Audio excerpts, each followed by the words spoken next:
की। महाराज जी, ऐशो आराम की लाइफ जीना क्या गलत है क्या? रोग को बढ़ाना क्या सही है? रोग को, कोई रोग हो और उसके बढ़ाने वाले पदार्थ हम खाएं तो क्या अच्छा कहा जाएगा क्या? तो भव रोग हमारे ऊपर लगा हुआ है, बार बार जन्म, बार बार मरण, बार बार विपत्ति, बार बार दुख, बार बार नाना प्रकार के प्रपंच, और इसको बढ़ाने वाला है भोग विलास, ऐशो आराम विलासिता। तो गलत हुआ कि नहीं हुआ कि हम ऐशो आराम में मन लगाकर और भोगों में बढ़ रहे हैं और गंदी बातों में बढ़ रहे हैं। देखो, धीरे धीरे अपवित्रता बढ़ती जा रही है। ये भोग विलासिता ही धर्म का नाश कर रही है।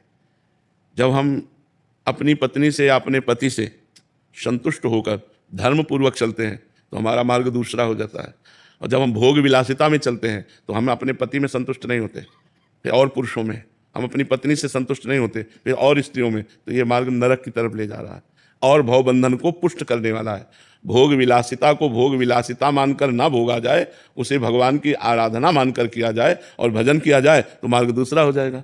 जैसे कुछ संपत्ति है तो हम मंदिर बनवा देते हैं, गौशाला खुलवा देते हैं, अस्पताल बनवा देते हैं और फ्री दवाएं देते हैं।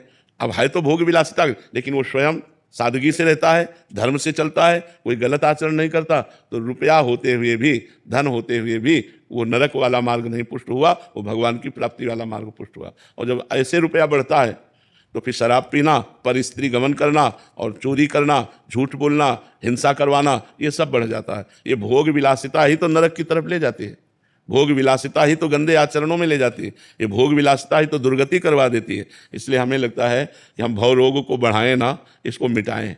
जब हमें लगता है भोग विलासिता बुद्धि को भ्रष्ट कर देती है और नरक का बिल्कुल पथपुष्ट कर देती है। अगर हमें भोग विलासिता मिले तो हमें धर्म में लगाना चाहिए, दूसरों के कार्यों में लगाना चाहिए। अपने भोग में उचित भोगे और धर्म पूर्वक चले तो मनुष्य जीवन सार्थक है, नहीं तो बिल्कुल बेकार है। महाराज जी, इसमें दो पक्ष हैं महाराज जी। एक तो जो है उसमें अभी कूदे हुए हैं, भोग विलासिता में अंध हो चुके, उनको हमारी बातें नहीं समझ में, वो समझना भी नहीं चाहते और वो समझेंगे भी नहीं। एक है जो उनको देख के ललचा रहे हैं कि यार हमारी भी ऐसी लाइफ होती तो ठीक था। हाँ, इसीलिए तो दुर्गति ज्यादा होती है, सदगति किसी एक की होती है। सदगति किसी एक दो की होती है, दुर्गति ज्यादा होती है, क्योंकि भगवान के मार्ग में चलने में इंद्रियों को समेटना है और उन पर विजय प्राप्त करनी है। और भोगों में इंद्रियों की विलासिता है, इंद्रिय सुख है, तो तत्काल सुख के लिए मन लालायित हो जाता है। किसी को हम देखते हैं भोग भोगते हुए, लेकिन नहीं, वो सुंदर जीवन नहीं है। ये केवल माया की चमकाहट है जो आपको अपनी तरफ खींच रही है। आपको धर्म से चलना है, आपको अपने पास जो भी भोग सामग्री धर्मपूर्वक भोगते हुए दूसरों की सेवा में लगाना है। इससे आपका मंगल होगा, बात मान लो। यदि मनमानी आचरण करोगे तो मंगल नहीं होगा, वो विलासिता में ही सब तुम्हारा धर्म